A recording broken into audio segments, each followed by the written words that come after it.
are back for a final segment of questions. Gentlemen, because we've had a lot of rebuttal time tonight, we're going to ask you, if you can, so we can get this in the allotted time, to have answers of 1 minute, followed by 30-second rebuttals if necessary. Wendell, you have the question. And I'd like to focus on immigration, which polls indicate is a big issue here in South Carolina, as it was in New Hampshire.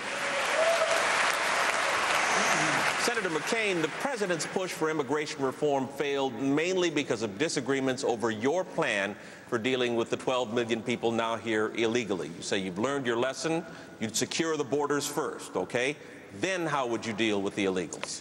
Actually, it failed because the American people had no trust or confidence in the federal government to do its job. Because we had passed a law in 1986 that said we'd allow citizenship, and actually what happened was that we didn't secure the borders as we promised. So Americans need to restore their trust and confidence. I know how to secure the borders. I come from a border state where our borders are broken. More people come across our border illegally every year than most any other state. And I will secure the borders first, and I will have the border states' governors certify that those borders are secured. And we can do it with UAVs, with vehicle barriers, with walls, and with high-tech and cameras. The remaining 12 million, obviously 2 million of them who have committed crimes have to be rounded up and deported immediately. They cannot stay in our society. And we must then, in my view, address it in as humane and compassionate way as possible. The 3 GIs were missing last year in action. One of them, who is still missing in action, his wife, was about to be deported from this country. I'm not going to deport the wife of a fighting serviceman who's missing in action. I'm going to handle it in a humane and compassionate fashion, and we will reward no one. They will have to get at the end of the line, pay a fine, learn English, and we will secure the borders first, and I know how to do that. Thank you, Senator. Governor Romney, I'm not sure I heard how the senator would remove the 12 million people here illegally. You've called his plan a form of amnesty. What's yours, and how would it encourage illegals to come out of the shadows, sir?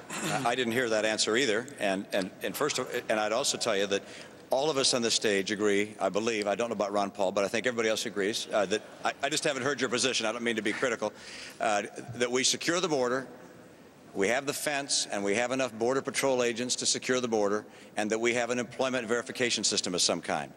But the place of difference between us is what we do with the 12 million people who are here illegally. We all agree that anybody who's committed a crime should be sent home. But I believe that the others who've come here illegally should stand in line with everybody else who wants to come to this country and should not be given a special pathway or a special privilege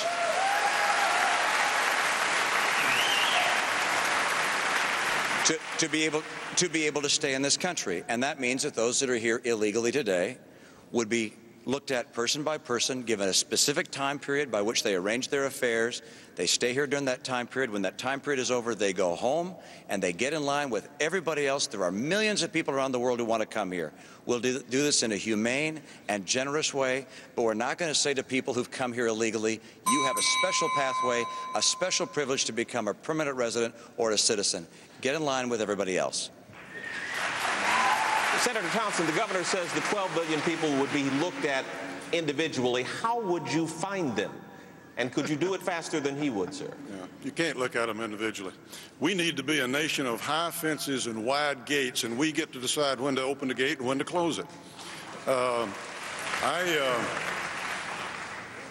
believe with all my heart that if we enforce the border, if we crack down on employers who knowingly hired illegal immigrants and required them to use the modern technology that we have now so that they can in effect push a button on the front end and find out whether or not someone is legal.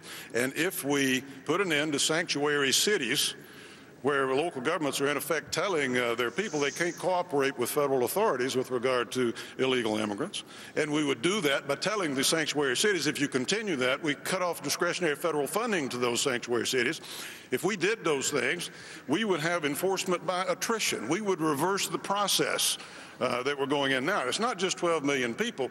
We have to be concerned about another 12 million people. I disagree with my friend John McCain on the bill that they proposed last year. I disagree with my friend Governor Huckabee when he supported in-state tuition for illegal immigrants, when he fought the legislature when they tried to impose verification requirements before a person could vote so you could determine they were American citizen.